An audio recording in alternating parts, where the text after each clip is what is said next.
ng'ennaku z'omwezi 29 Novemba 2016 omuwandiisi w'enkalakkalira mu minisitule y'ebyensimbi yasabye ekitongole ekiketta mu ggwanga kiyiso okuyambako mu kusunsulamu amakampuni 134 n'abasuubuzi ssekinnoomu abaali baatwala ebyamaguzi mu ggwanga lya South Sudan nga tebasasulwanga. Olwaleero abakungu okuva mu kitongole kya ISO okubadde amyuka akulira ISO Pius Alitema ne Dan Mugisha basinkanye akakiiko akakulemberwa Anna Maria Nankabirwa okuwaayo alipoota eyava mu kunoonyereza ku basuubuzi n'abantu ssekinnoomu abalina okusasulwa.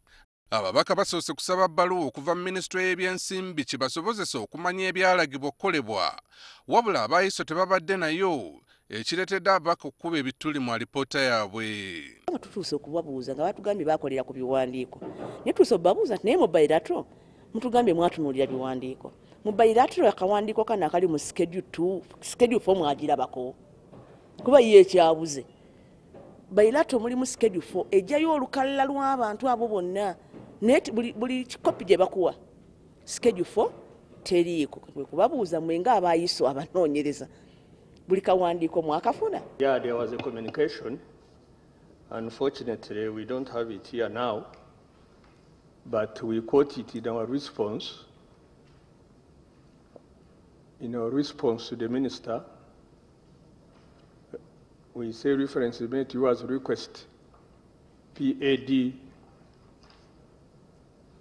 Ababaka bakizudde nti abakungu mu kitongole kino tebaakola kunoonyereza kumala omuli okugeraageranya ebiwandiiko okuva mu gavumenti ya Sudan, ekitongole kya URA, wabula baagoberera mpapula ezaabaweebwa okuva mu minisitule y'ebyensimbi. What about the checks that you The checks were the documents on the 5.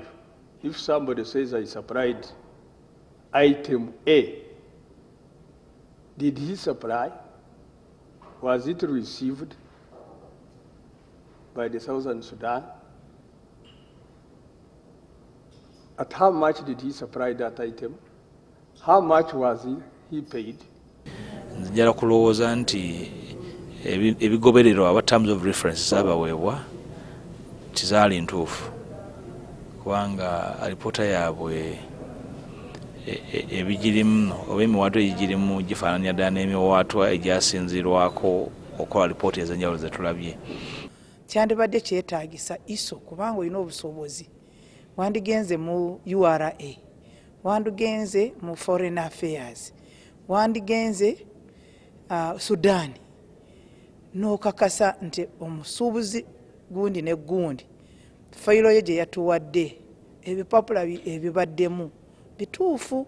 Abakungu ba ISO bategeezezza nga bwe basanga ebirumira mu zimu ku mpapula ezaabaweebwa, era ne bategeeza nga bwe kyetaagisa okuddamu okwetegereza ensonga y'ensasula, nga kino kirina okukolebwa ebitongole byonna ebikwatibwako ensonga eno.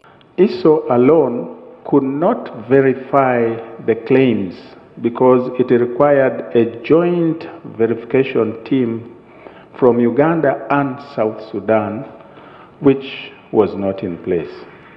Ababaka bategeezezza nga bwe kigenda okutwala ebbanga eriwerako okugonjoola ensonga z'abasuubuzi. Kampuni 10 zokka ze zaakasasulwako, wabula nga ku zino kigambibwa nti ezimu ku zo tezaali ku lukalala olwaliko abo abaali balina okusasulibwa.